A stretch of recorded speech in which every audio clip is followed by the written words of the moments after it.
So now we're having some trouble today getting. What's damp? You know. Yeah, getting the. Normally it would just go up going. like mad. That's what it is. Here we go. We got a lot of moisture in the air today.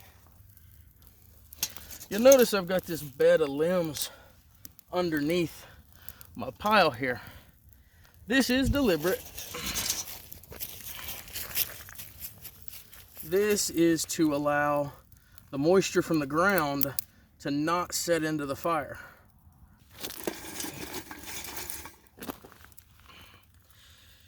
And basically what it's gonna do is it creates a heat barrier shield between the ground and the fire. And this keeps a lot of the moisture that would be down low on the ground there from getting into the fire and causing you issues. Because as that moisture from the ground boils off, it would want to try and put your fire out. So you put it on this bed to keep that from happening until you've got enough heat to beat it.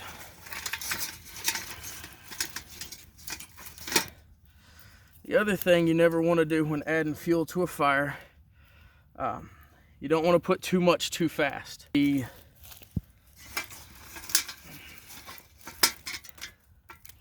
The worst thing you can do is go through all that work processing your tinder and then kill your fire because you over-fueled it at this stage. The hard part's out of the way. You've gathered your tinder, you've processed it, you've got it lit through whatever means necessary. A couple of fellas I was watching say never add fuel until your flame is above your current level. So you see your flame is up here, it's safe to add fuel. See how I put that on and it drops the flame? Let it catch back up and then you can add some more.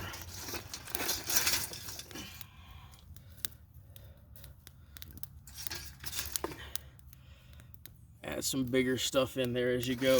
Let it start working on it.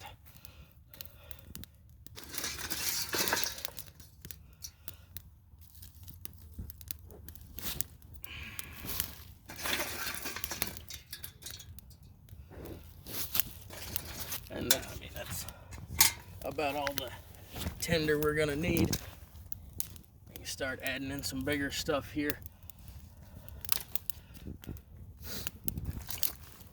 Another thing I want to say is always make sure the area around you is safe to have a fire in. We chose the driveway here because it's mostly gravel, so it'd be easy to maintain the fire naturally. It's just not that much flammable material here.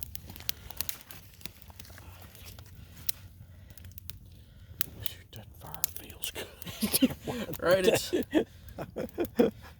I'm laughing. It's dropped a considerable amount of temperature here. And the humidity, man, it's wet. The humidity's come in. Like I said, it's been raining since Tuesday of last week. It's Sunday today. Very, very wet time to be trying to build a fire, and we got one. You got it. Inside, indoors, in a controlled environment, the bow drills are a lot easier, in my opinion. I just worked out today that out here with this humidity, given the material we're working with, the ferro rod was the better option.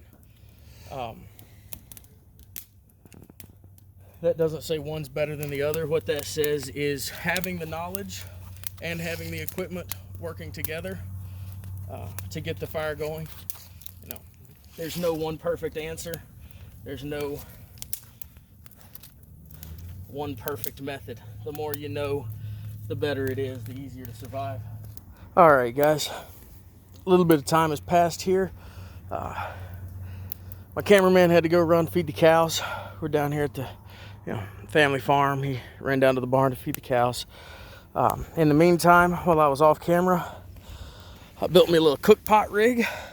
Just a couple of simple staves in the ground and then a little piece of cordage tied off there using the fork of the limb there to hold the back in place.